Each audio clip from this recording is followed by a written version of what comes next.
इफ्तार का वक्त करीब था, मगर इस माँ के पास बच्चों को देने के लिए कुछ भी नहीं था। इफ्तार के बाद घर का माहौल बदल चुका था। बच्चे खुशी से खाना खा रहे थे। कई दिनों बाद उनके चेहरों पर मुस्कुराहट आई थी। मगर आयशा के दिल में एक सवाल बार बार आ रहा था, ये राशन किसने भेजा? उसने गली में जाकर इर्द गिर्द देखा, मगर कोई नजर नहीं आया। पड़ोसी अपने घरों में मसरूफ थे, किसी को कुछ मालूम नहीं था।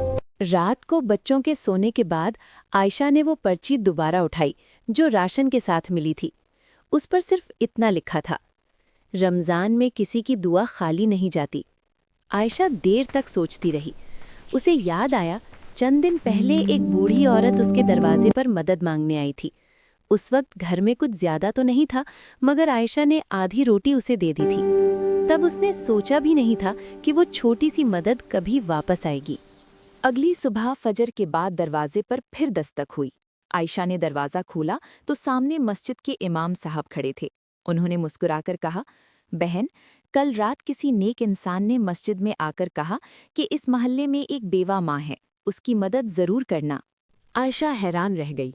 वो कौन था? उसने फौरन पूछा। इमाम साहब ने जवाब दिया। वो अपना नाम बताए बगैर चला गया।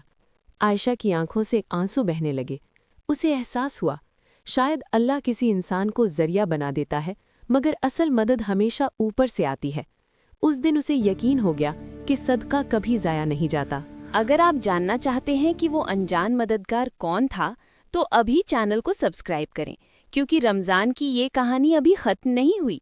मगर आयशा को अभी तक मालूम नहीं था कि असल मदद करने वाला शख्स कौन था। असल राज पार्ट 3 में सामने आएगा।